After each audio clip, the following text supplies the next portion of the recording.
Kia ora tātou katoa. Some stories are worth repeating, and here's one you've probably you've heard me tell before. Once upon a time, there were two brothers, one a bachelor and one married, who owned a farm whose fertile soil yielded an abundance of grain. Half the grain went to one brother, half to the other. All went well at first. Then every now and then the married man began to wake with a start from his sleep at night and think, this isn't fair. My brother isn't married and he gets half the produce of the farm. Here I am with a wife and 5 kids, so I have all the security I need for my old age. But who will care for my poor brother when he gets old? He needs to save much more for the future than he does at present, so his need is obviously greater than mine. And with that, he would get out of bed, steal over to his brother's place and pour a sackful of grain into his brother's granary. The bachelor too began to get these nightly attacks. Every once in a while he would wake from his sleep and say to himself, this isn't fair. My brother has a wife and 5 kids and gets half the produce of the land. So is it just that my poor brother, whose need is obviously greater than mine, should receive exactly as much as I do? Then he would get out of bed, steal over to his brother's place, and pour a sackful of grain into his brother's granary. One day they got out of bed at the same time and ran into each other, each with a sackful of grain on their back. Many years later, after their death, the story leaked out. So when the townsfolk wanted to build a new church, they chose the spot where the 2 brothers ran into each other, for they could not think of a place in town that was holier than that one. This week I've been musing on the question, what does love look like? And this Mello story of the 2 brothers answers it more succinctly than any biblical text I can think of. Love is seeing the needs of the other. Love is putting aside your own needs. And love is giving freely of what is rightly yours to the other. When such love is reciprocated, the result is indeed holy. When we think of Bible stories of such love, we just get glimpses. There is Ruth pledging her future to her mother-in-law Naomi's well-being, Naomi being a penniless foreigner. There is Joseph deciding in the face of criticism and doubt to companion Mary, supporting her in the birth of her illegitimate child. There is Jesus, against the wishes of his disciples, touching and blessing children. Scholars tell us that such touching and blessing would obligate Jesus to those children's ongoing welfare and well-being. The first reading in our service today is Richard Rohr's story of a little boy questioning a rabbi. I like this story not because it invites us to consider what loving God means, which it does, but because it says some things important about love. The rabbi begins his lesson by saying, try to be present to the most simple and basic thing in reality, so that you can see its goodness and beauty. Then let that goodness and beauty come to you. Let it speak to you. And the rabbi starts with a stone, and then a flower, and then a pet dog like you, Finn, then the sky and the mountains, and then another person. Be present to them, and let their beauty, goodness, and life come to you, and give yourself to them. which is another way of saying that love begins with listening. It begins with stilling the noise in your own head and heart, your assumptions, expectations and needs, your baggage, so to speak, so that you can truly listen and see the goodness and beauty and life of the other on their terms. You can't be truly present to another unless that noise is stilled. I imagine this is what Ruth did, and Joseph, and Jesus too. Then says the story, in being present to another, you can give yourself to the other. You can enter their world, leaving your baggage at the door. When a person enters another's world, leaving for a while the baggage of their own needs, and gives and receives of the goodness, beauty, and life of the other, we have a glimpse of what love looks like. When two people do this with each other, the result is something both sacred and precious, like the Mello's two brothers. And it begins with listening to the other and quietening our own noise, which takes time and practice. And the first thing 1 Corinthians 13 says about love is that it's patient. Love is patient. So let's always be patient with each other as we're all learning how to love. It also really helps to receive the gift of someone listening to you, leaving their baggage and loving you along your journey of life.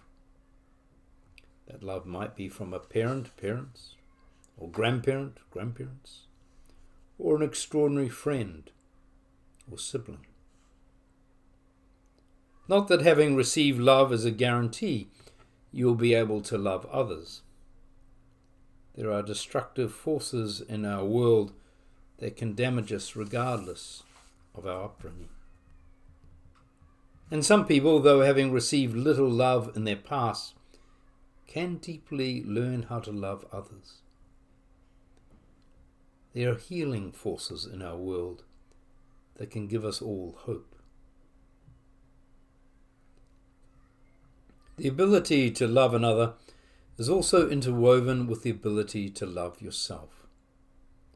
I'm not talking about some form of egotistical narcissism, which, by the way, is often more about self-loathing than self-loving.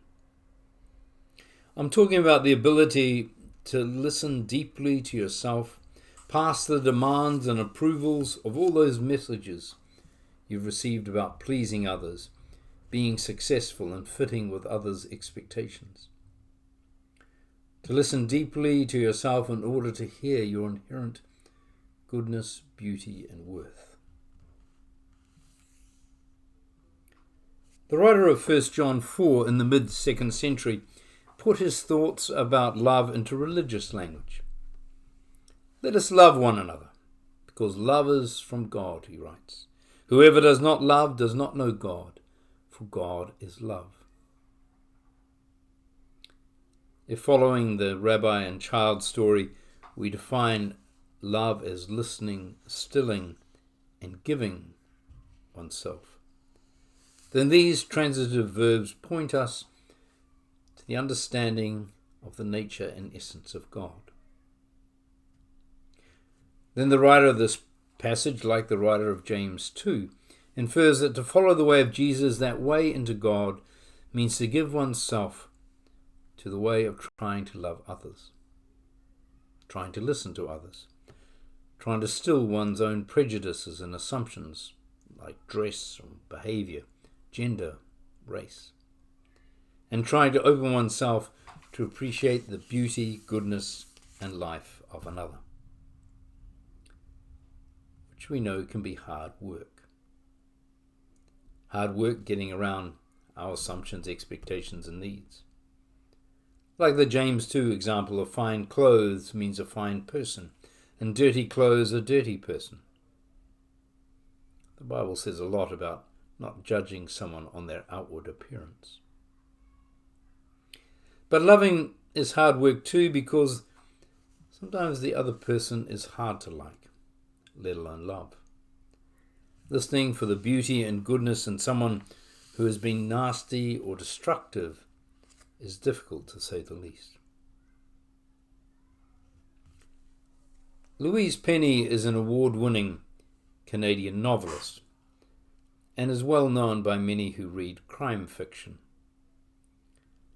Like most books in this genre, Penny's Chief Inspector Gamache series offers the intrigue and puzzle of solving complicated crimes, as well as the intrigue and puzzles of relationships between the solvers of such crimes and their friends. But unlike most books in this genre, Penny, particularly as the series progresses, offers us something quite remarkable.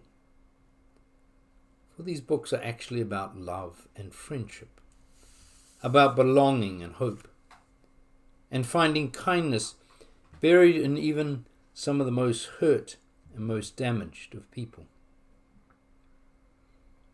In Book 9, How the Light Gets In, you'll hear the resonances of Leonard Cohen. Penny writes, Armand Gamache, who's the main character, had always held unfashionable beliefs. He believed the light would banish the shadows, that kindness was more powerful than cruelty, and that goodness existed even in the most desperate places.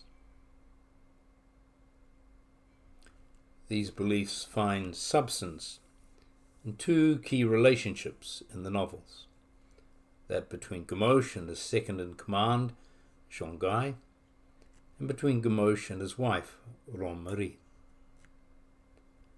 These are relationships of deep love, the type of love that suffers for and with, the type of love that endures to the end and all the crises along the way, the type of love that makes life worthwhile and gives others worth, and gives you and me, the observers, the readers, hope in the future.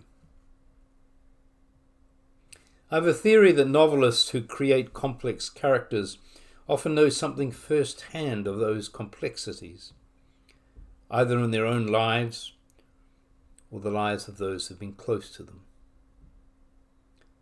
Such a writer can research, say, addiction, and weave their findings into a character. But oftentimes, for that character to ring true, the writer has either been in that world or entered vicariously deeply into that world. And so it is for Penny, who over an 18-year career as a journalist developed an addiction to alcohol.